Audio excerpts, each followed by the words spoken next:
Gaaf tokko du'a malee masgiida seene. Salaata. Baga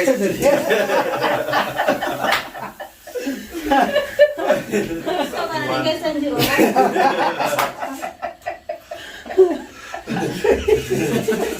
Kami syagga galas Rabbi waktu tidak bersajira.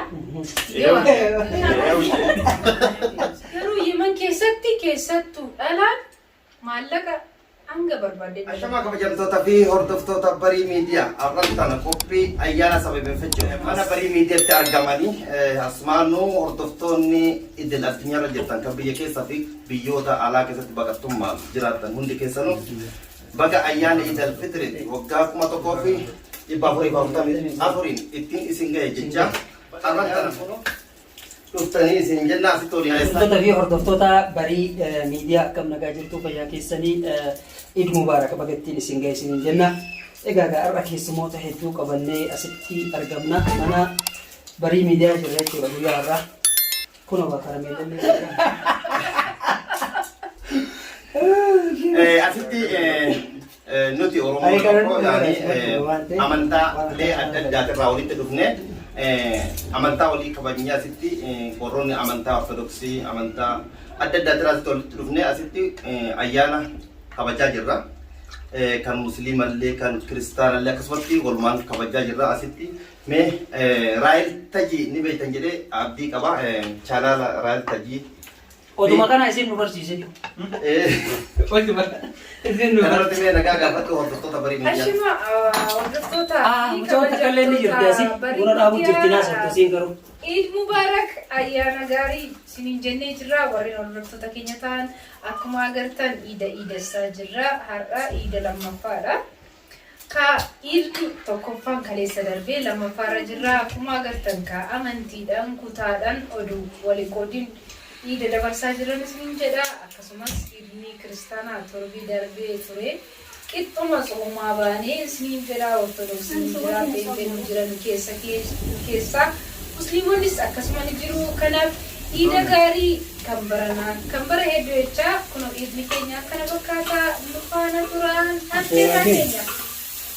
Okay, achumaanoo keessummaan tokko kabajamaa fi hiriyaan qaaliin namaa asitti nu biratti argama.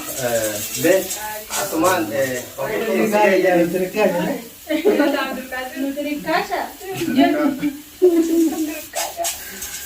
Amma ashamaa harka fuune hordoftoota fi jaallatamtoota fi kabajamtoota Barii Miidiyaa baga isiniin ga'e irra deebinee Eid Mubarak isiniin jenna. Haadha mana Barii Miidiyaatti argamna asitti nu affeeree Barii Miidiyaan mana isaatti laaqanas nyaannee wanti guutuun jira wanti dhugan wanti nyaatanii bunnis danfaa jira akkasuma Wanti nama asoosiisu. wanti nama asoosiisullee baay'ee jira. Kun wanti dhugan kan Kiyyaanii lammadiyaan na jala dhugee eessanii jira. Ani kana dhugu. Guyyaa akka taatuma dhugee na jalaa fixee egaa akka Eid Mubarak isin jenne amantaa garaagaraa hordofan Oromoon waliin kabaja amantaa guutuudhaaf asitti mana isaatti argamnaa nu hordofaa isiniin jedhu. Hayyee asumaanuu galatoomaa isin hundi keessanuu asitti illee kan jechuun malti rakkan shalleen fi qaaliidha. Asumatti kan argamtu kun illee agartan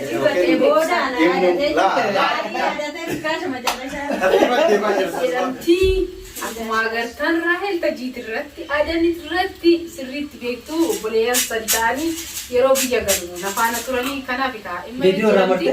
akkuma carraa ta'e har'as kunoo iida irratti wal agarree Viidiyoo sirraa marte? booda irratti immoo chaanaala banattee akka yuutuubara taatu gara yuutuubii akka dhuftu abdii qabnaa. Kaameeraa sodaattiin dhuftu. Yaada tokko baatu. Yaada waan dalee tolii qabataa jettanii dhufu. Yaada qopheeffataa jirti. Asumaanuu yaada qopheeffattee isinii dhufaa jirti. Kanaafuu hayyee loraa eegala. Adeero baga nagaan. Adeero nasiitaa. Asumaan hanga xumuraa qophii keenyatti nu hordofaa isiniin jenna. Gara gaaffii deebii keenyatti itti fufna. Mee Mahammad ayyaanni kuni ayyaanni waggaa bara 2023 keessatti itti dhufe kana keessatti ayyaana waggaa darbee irraa garaagarummaan inni qabu maali? Asumaanuu maatiin biyya fakkeenyaaf namoonni abbaa keessi fi haatee firoottan kee biratti waggaa yeroo kabajuu fi yeroo biyya ambaa irratti baatee akka kabajuu garaagarummaan isaa daawwattoota barii miidiyaa Eid Mubarak isiniin jenna hundi keessaniyyuu bakka ittiin isin ga'e gaafii na gaafatee iddii bareeda haala gaariin dabarsinee kunoo kanneen kana nyaataa dabarsinee jechuudha akka gaariitti dabarsaa turre. Soomanni immoo soomanni barana baay'ee namatti tolas baay'ee laafas dhufuu fi dabruun isaa akkama ta'e rabbi nurraa geebalu waa hedduu keessa dhufnee as geenyee jirra rabbi galannaa ga'u. Haala gaariin dabarsinee isin jenna haala gammachuudhaan akkasumas itti aanseen immoo firoottan keenya ka biyyoota keessa jiranii fi biyya alaa jiran hundi isaaniitu baga carraa argadhe kanaan baga ittiin isin ga'ee qabeettan kiyya maatii kiyya hundaanuu baga ittiin isin ga'e Eid Mubarak jedhana somaani ida gammachuu ida badhaadhinaa ida milkii rabbiin nagaa wal nu argisiisuu Eid Mubarak isiniin jedhe.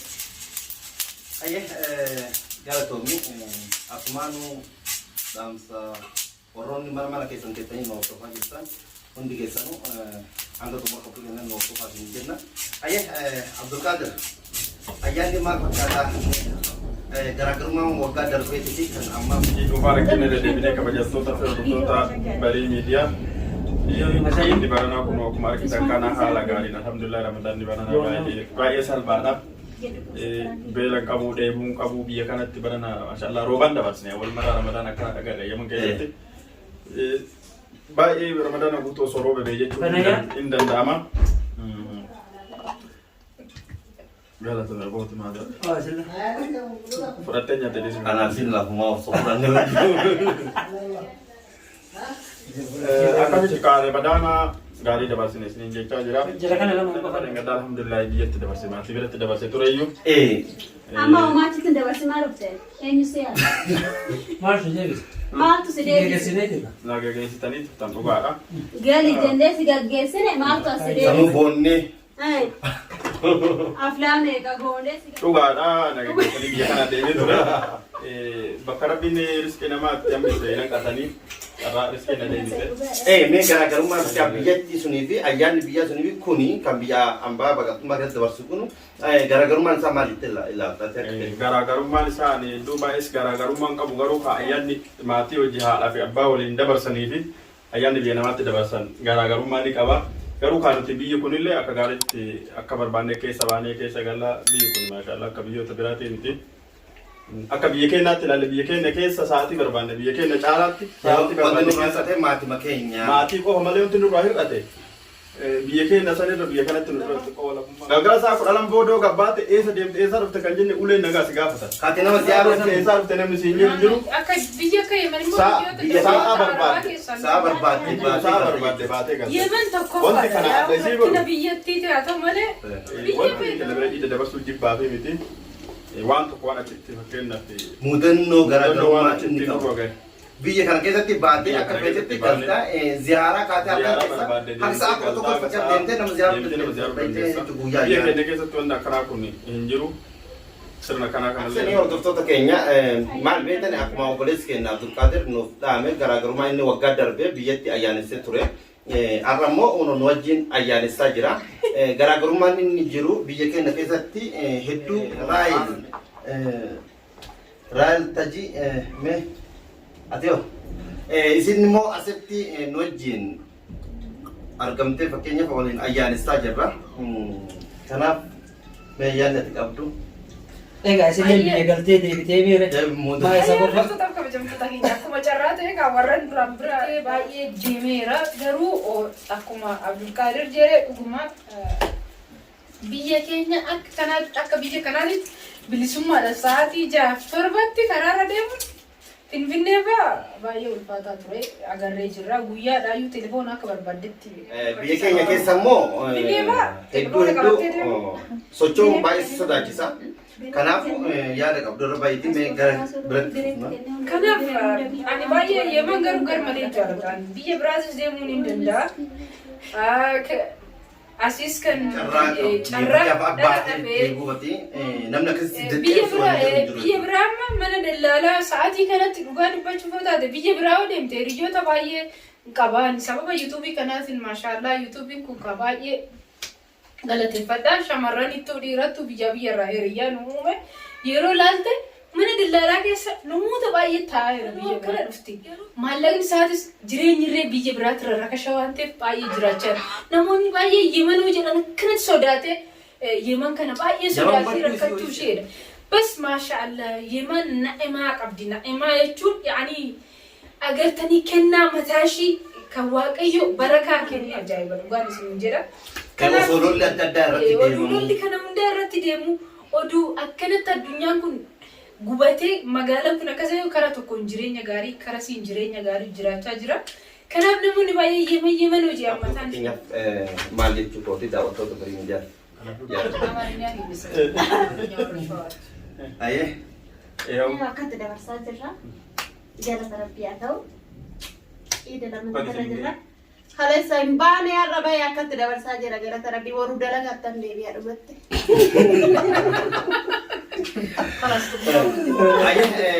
ashama kabajamtoota fi hordoftoota keenya mee waan nama kofalchiisu takka mudannoo ramadaana kana keessatti ramadaanni waa hedduu qaba of keessa tokkoffaa ramadaan sa'a egaa suura bootee achi fuftee fakkiif akka amantaa islaamatti hatta bishaan yoo dagattellee dhuguddee yaani hin ta'u lammata shamarran illee hojjettee ilaaluullee hin ta'u mee kana keessa kana hunda qo'ee waan isa uummantan dandeessitanii nu dabarsitanii mee shamarra odoo ol jettanii laalle eeni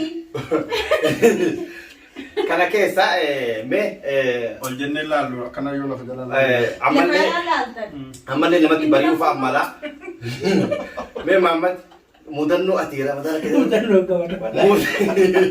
mudannoo ati lafa jala laalaa tureenni mudannoo mee waan akkas mudate mee himi awwal magala ramadana kanaaf kan darbe keessatti illee mudannoo ajaa'iba tokko nuuf himtanii asmaan goolamne jechuudha. Ramadaan gaariidha. Mudannoo ashama kabajamtoota fi hordoftoota keenya maaliif mudannoo ani arge saniif ani wanti irra deddeebi'ee mudannoo ni qabda jedhuuf gara masgiidatti yeroo seenan waamee jechuudha deemaa jirra karaa maxbaa kanatti fagoodha sa'aatii leenti qoonu jala tarteeti achi booda ani uduu adheen manaa ba'e inni osoo hin udu'atiin salaata seeni osoo hin udu'atiin mana masgiidani seenne yeroo sanitti uma uduu adheen fakkaata garuu udoon hin qaba dirqama immoo haaromsuun barbaade malee seenetumaan yeroon salaatu akka iddoo qabu walaala beekaa ta'ee na tuqe yaadadheetiin ka'ee bahee bishaan barbaade hin dhabe deebi'etumaan bishaan isaa baduruma jira masgiida isaa bishaan baduruma jira bishaan barbaadeen hin dhabe yeroo sanitti bishaan argachuu hin dandeenye beere tamuuma godhee deebi'etumaan salaatu ramadaan akka keessa mudannoo sun qabu. Jiru dhugaasa. Hin jiru la. Rooba gaaf tokko osoo deemnu asitti lafa dha'ee. Lafa dha'u. Maal taatee mee sababni fakkeenyaaf Eeguutu taate lafti rooba. Taadhee rooba. Rooba keessa deemu jirra. Kanaasumatti manumannoo kana biratti kufu. Ulama seerta sana gatii sana argite. Sanuma warra duuba deemu jiru. Dhoqqee keessatti. Keessuma gangalate lolaan akkana guutee deemu jira. Wayitoo jira bishaan akkana irraa rooba. yaani bahar mataa ke jechuudha. Ramadaan keessa kan mootti nama. Yeroo tokko cinaachi kun guutuun dhokkeedha. Maal ta'e jedhetti hoggaa jedhu balni kufee naan jedhe. Akka saniitii mudannoon tokko ta'a. Ashama kabajamtoota fi hordoftoota keenya asumaan warroonni nu daawwachaa jirtan hundi keessanuu hanga xumura kennan nu hordofaa isiniin jecha mee asitti Raahel wajjin argamaa jirti. Kanaafuu isiin amantaan isiin fudhattiidha. Kanaafuu mee mudannoon isiin qabdu fakkeenyaaf amantaa iddoo musliimaa dalaggee fakkeenyaaf mudannoon isiin mudate kanarratti hatta gaafa sooman isaanii fa'a wanta nyaatamu soogidda dhiibee sukkaara mee yaada takkaatti daawwattoota keenya Ani tu nak muda ni garu aku mata sate ero. Jechuun ilma namaa ni mudannooni. Akkuma wanno yeroo isin soomaa jirtanii sooma keessan guyyaa 23 moo maal guyyaa 40 soomee gaafa 23 fixeen. Yeroo isin soomana eegaltan ani soomaan ture beektaa guyyaa 40 qabnaa ture soomana. Akkuma tasaa bakka yeroo nanno ashaboo laaltee maal jedhu jetti beektaniitiin ani sambuusa irra kaa'uufan malee waa sanii yaadannee garuu hanga sa'aatii 9 soomnaa ani dirqama hanga 12 soomadhe keessa kee waan nama amansiise oduun beekinan akkamatti fuudhee sa'aatiin gara sa'aatii 11 boy Oduu sa'aan hin geenye. Yoon akkana dheetuuf maal naan jettaniitiin anis soomanaan jiran jedhe oduma soommantu akkanatti dalagdaadhaan jettee jedhe odumaan akkanatti rifaatu saniin sambuusaa namichi nyaatu immoo namni sadi nyaatu fornii galcheetinan zayitarra dibee xabbasa malee waan keessatti hin xabbasu. Amma isaachi jala kaa'eetinan irraanfadhe inni ilaali. Maal fakkaata sin jedhe qaaqaa qaaquma kanaachuuf jala Gubate jechuudha. gubate bakka dannoo kana bichaan qaba bakka achiin sambuusaa san isaan kan zayitaa san hin nyaatanii tamiraaf shorbaa dhuganii akkas dannoo kana malee hin qabuanii. Kiyya ishin Sambusa caalaa. ta'e jala ubbate gaafa. Mee akkamitti? Akkamitti ni bareeda. Zayitii irra goonetti mana namaatitti. Guyyaa manuma saayibee keenya nama isin beektanii mana Nuuraddiin fa'aatti. Hasan Alaawaa fi dhugute. Nuuraddiin zayitii yoo nutti naqetti zayitii gaafa jalqabaate zayitii taate inni yoo itti naqu anillee zayitii yoo oofite waan akka bishaaniitti koytu seena.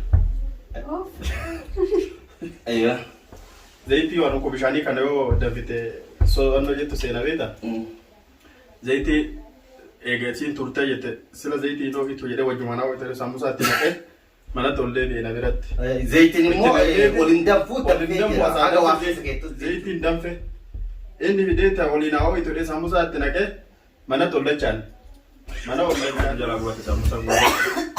Yoo nuti sawatti jenneetti gaddemneetti qoturee nu laallu. Inni gubatee jira. Gubatee asalaama. Akkam gootarree? Akkasitti akkasii kalaasan keessaa nailee sambusaa biraa waan xiqqoo hafee jira lafatti hamma feesan xabbafanni keessaa baafnee sanuma nyaanne.